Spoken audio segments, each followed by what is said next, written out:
Guys, good morning. સ્વાગત છે તમારું મારા આજના નવા ફ્રેશ વ્લોગમાં. ગાઈઝ, સવાર થઈ ગઈ છે. સવારમાં વ્લોગની શરૂઆત કરી દીધી છે.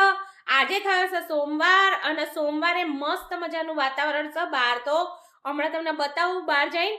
અને આપણે સવારમાં ઉઠીને સૌથી પહેલા તો શું હોય તો ચા પાણી નાસ્તો. તો આપણે સૌથી પહેલા ચા બનાવી દીધી છે. ચલો તમને બતાવું. ગાઈઝ, જો અહીંયા મસ્ત રગડા જેવી આપણી ચા સવારની મોર્નિંગની બની ગઈ છે. ચા એકલી મારે જ પીવાની છે. અહીંયા દૂધ ગરમ કર્યું છે.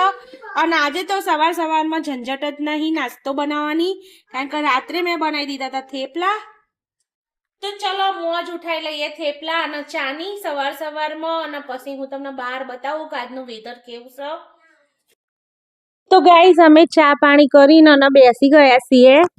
તો આ માઇક નું ટેસ્ટ જો છોકરો અહીંયા ગળી છે ના ઉઠીને અને રમવા માંડી જશે. અને ચા પાણી નાસ્તો થઈ ગયો છે અમારો.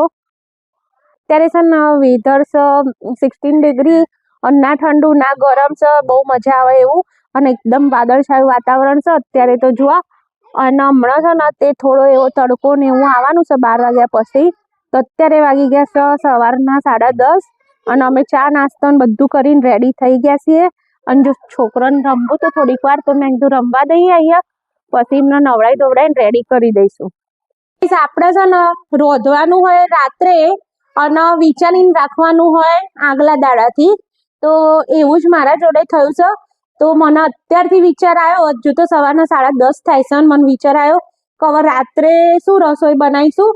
તો મેં વિચાર કર્યો લાવો આજે તો બનાવી દઈએ રગડા પેટીસ. તો રગડા પેટીસ માટે જોશે વટાણા. તો મેં વટાણા લઈ લીધા છે. અહીંયા આગળ જો ગ્રીન કલરના વટાણા છે. તો હવે આપણે શું કરીશું, આના અત્યારથી પલાળીશું તો રાત્રે બનશે, એટલા માટે ચલો પલાળી દઈએ. તો જો હું લઈ અહીંયા આગળ 2 વાટકી વટાણા.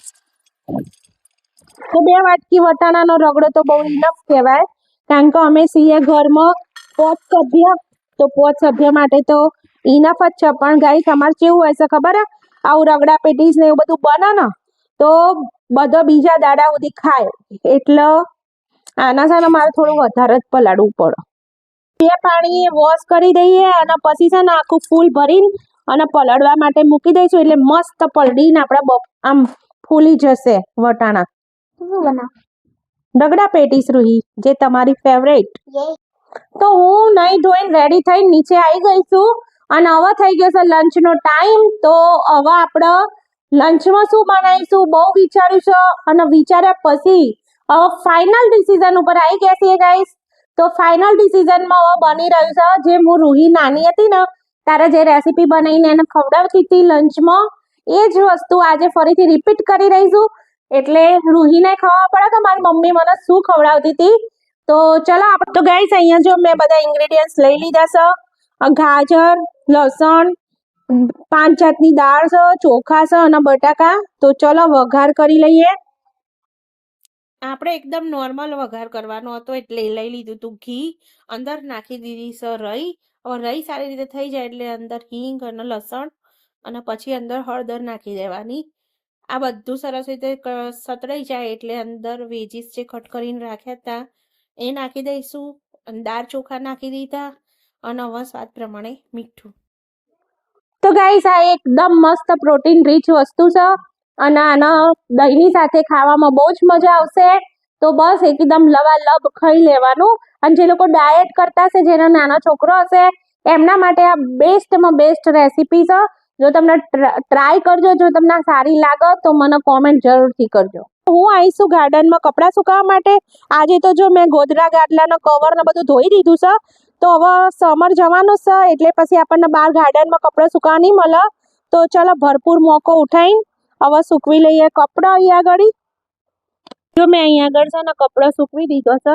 અને અહીંયા આગળ હાઉસ બને છે ને તે આખો દાડો સવારના 8 વાગ્યાથી લઈને સાંજના 5-6 વાગ્યા સુધી એટલો નોઈઝ થાય છે ને, ઠક ઠક ઠક ઠક એટલો અવાજ આવે છે ને, બહાર તો 2 મિનિટ આપણે ઊભું નહીં રહેવાતું. બોલો. તો ગાઈસ, જો આપણી મસ્ત મજાની ખીચડી બનીને રેડી થઈ ગઈ છે. દહીં સાથે બહુ મોજ પડશે. જો તમારા નાના છોકરાને કિમને ખવડાવવાની હોય તો આમાં તમે પાણી વધારે બી રાખી શકો છો. તો ચલો આપણે તો આરે ખીચડી અને સેલેડ અને એની સાથે છે દહીં. તો જો આ રહ્યું મસ્ત મજાનું દહીં. ચલો અમે લંચ કરવા માટે બેસી ગયા છીએ. રૂંદા ખાવા બેસી ગઈ છે નહીં રૂંદા?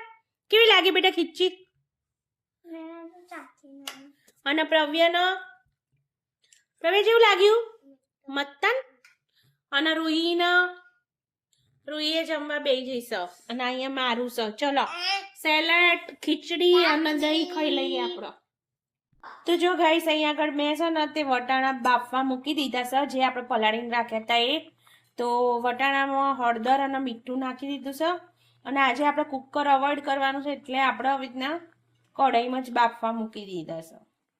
હજે 4 વાગે ચાનો ટાઈમ થઈ ગયો છે અને મેં ભૂંગળો તળવા લઈ લીધો છે. તો જો અલગ અલગ જાતનો બધો ભૂંગળો છે આજ તો, એટલે છોકરાને પડી જશે મોજ. તો અમે નેના હતા ને તારે નાની હું કરતી હતી ખબર? 4 વાગે તેલ મૂકન પછી છે ને ભૂંગળો તર દે ને મમરા વઘાર દે અને પછી ચા જોડે છે ને ભૂંગળો અને મમરા મોજ પડી જાય. તો ચલો આજે આપણે એવું જ કરવાનું છે. આજે મમરાએ વઘારવાના છે અને જોડે જોડે ભૂંગળોય તરી કાઢીએ. તો ગાઈસ જો અહીંયા આગળ મેં ખજૂર આંબલીની ચટણી બનાવવા માટે આંબલી અને ખજૂર બે ભેગી કરી દીધી છે. હવે બોઇલ કરી લઈએ. આપણે બફાઈ છે વટોણા. ખજૂર આંબલીની ચટણી બનાવવા માટે મૂકી દીધી છે એક બાજુ. આનો છે રગડો. તો હવે આમાં આપણે જેટલો રગડો જોઈએ એટલો બનાવવાનો. તો પહેલા આટલા વટાણા લઈને અંદર મીઠું હળદર લાલ મરચું નાખીને અને મસ્ત રાર થાય ને તો સુધી ઉકળવા દે એટલે તૈયાર થઈ જશે. હું જઈ રહી છું ગાડી ચલાવવા માટે. બહુ દાડે મારા જોડે આવી જઈશ ચાવી. તો ચલો આપણે ઓટો લઈને આવીએ તાર ગાડી. તો ચલો ગાઈસ હું જઉં છું ગાડી ચલાવવા માટે. જો અહીંયા અમારી રામ પ્યારી ઊભી છે અહીંયા આગળ. તો જો આપણે અહીંયા આગળ છે ને પહેલા ખોલી દઈશું ગાડી.